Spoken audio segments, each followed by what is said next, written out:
Chennithala, KC Venugopal, VD Satheesan. അപ്പോൾ കുറേ ആളുകൾ പറയുന്നത് കേൾക്കാൻ അതുകൊണ്ട് VD സതീശനെ മുഖ്യമന്ത്രിയാക്കാൻ വേണ്ടിയാണ് ആളുകൾ വോട്ട് ചെയ്തതെന്ന് ഒരു കുന്തമല്ല.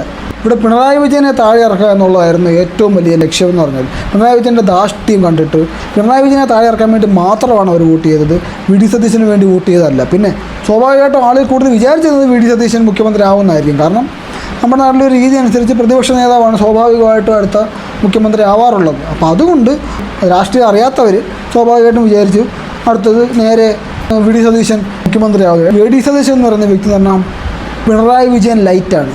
ഒരു കൊച്ചു പിണറായി വിജയനാണ് VD സതീശൻ. പിണറായി വിജയൻ്റെ അതേ ധാർഷ്ട്യവും അതേ താൻപോരിമയും കോൺഗ്രസ് കമ്മ്യൂണിസ്റ്റുകാരനാണ്. ഒരു കോൺഗ്രസ് പിണറായി വിജയനാണ് VD സതീശൻ എന്ന് പറയുന്നത്.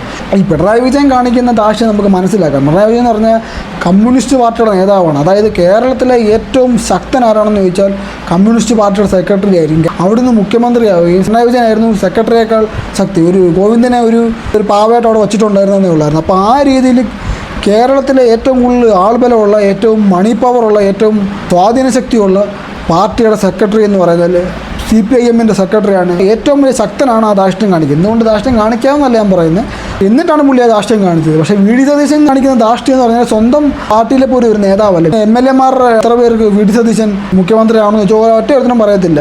അപ്പം സ്വന്തം പാർട്ടിയിൽ പോലും ആളുകളെ ഒരുമിച്ച് കൊണ്ടുപോകാൻ കഴിയാത്ത, അല്ലെ അവരുടെയൊക്കെ ലീഡറായി മാറാൻ ശേഷിയില്ലാത്ത ഒരുത്തനാണോ UDF പോലത്തെ ഒരു മുന്നണി?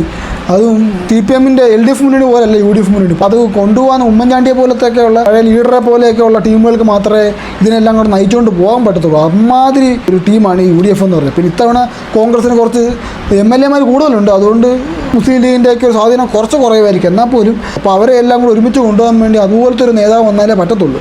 കേരളത്തിൽ UDF-ൻ്റെ മുഖ്യമന്ത്രിയായിട്ടിരിക്കുക എന്ന് പറഞ്ഞാൽ ചെറിയ കളിയൊന്നുമല്ല. പിന്നെ ഓപ്പോസിറ്റ് CPM-മാരാണ് അടുത്ത പ്രതിപക്ഷമായിട്ട് വരാൻ പോകുന്നത്. അവരെ നേരിടണം. ഇത് ഇത്രയും കൂടെ ശേഷിയുള്ള ഒരുത്തം വേണമെന്ന് പറഞ്ഞാൽ VD സതീശൻ അതിനൊന്നുള്ള യാതൊരു കഴിവില്ലാത്തൊരു മനുഷ്യനാണ്. പിന്നെ മുസ്ലിം പ്രീണനം, ജമാഅത്തെ ഇസ്ലാമി മുതൽ താഴെ വരെയുള്ള മുസ്ലിം ലീഗുകാരെ വരെ സകലതിനെയും പീഡിപ്പിക്കാവുന്നതിൻ്റെ പരമാവധി പീഡിപ്പിച്ച് പോയി അവസാനം ഈ ഡയലോഗ് വരെ ഭയങ്കര വായനക്കാരനാണെന്നൊക്കെയാണ് പറയുന്നത് VD സതീശൻ. ഇതാണ് പുള്ളിയുടെ വായന.